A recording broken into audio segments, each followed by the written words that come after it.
Hi hello guys, ఈరోజు అయితే మేము బయటకు వచ్చాము. మా ఆయన నేను బేకరీ షాప్ ఏదో ఉంది, కంట్రీ ఓవెన్ షాప్ అంట. అక్కడేమో స్నాక్స్ ఐటమ్ వచ్చేసి చాలా ఐటమ్స్ ఉన్నాయి.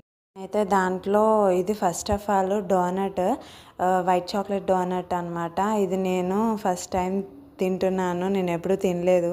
అదైతే వచ్చేసి డోనట్ 65 రూపీస్. నెక్స్ట్ ఇంకోటి అయితే స్వీట్ కార్న్ బుల్లెట్ అంట, అదైతే 40 రూపీస్. నేనైతే 2 ఐటమ్స్ తీసుకున్నాను. యాక్చువల్గా ఈరోజు సాటర్డే అయిపోయింది. సాటర్డే అయిపోవడం వల్ల వెజ్ ఐటెంలో ఏమున్నాయని చూసాము. మిగతావన్నీ ఎప్పుడు తినేవే, కానీ ఈ డోనట్, వెజ్ కార్న్ బుల్లెట్ అనేది ఎప్పుడు తినలేదు. ఏంటి ఎలా ఉంటుంది అనేసి మేమైతే ట్రై చేసాము.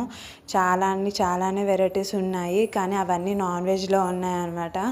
సండే ఎప్పుడైనా వెళ్ళి కుమ్మేద్దాంలే అనేసి అనుకున్నాము. ఈ రోజుకి సాటర్డేకి అడ్జస్ట్ అయిపోయాను అనమాట.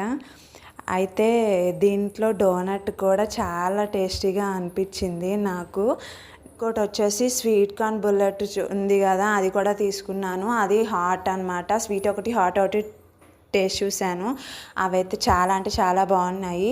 ఈ స్వీట్ కార్న్ బుల్లెట్ అనేది నేను ఇంట్లో కూడా చేసి చూపిస్తాను, ఎలా వస్తుందో చూసేద్దామా అనేసి ఇంట్లో చేసేద్దాము అనేసి అనుకుంటున్నాను. సేమ్ అలాంటి స్వీట్ కార్న్ బుల్లెట్నే నెక్స్ట్ వీడియోలో అయితే కంపల్సరిగా చేస్తాను. మరి సబ్స్క్రైబ్ చేసుకోండి నెక్స్ట్ వీడియో కోసం.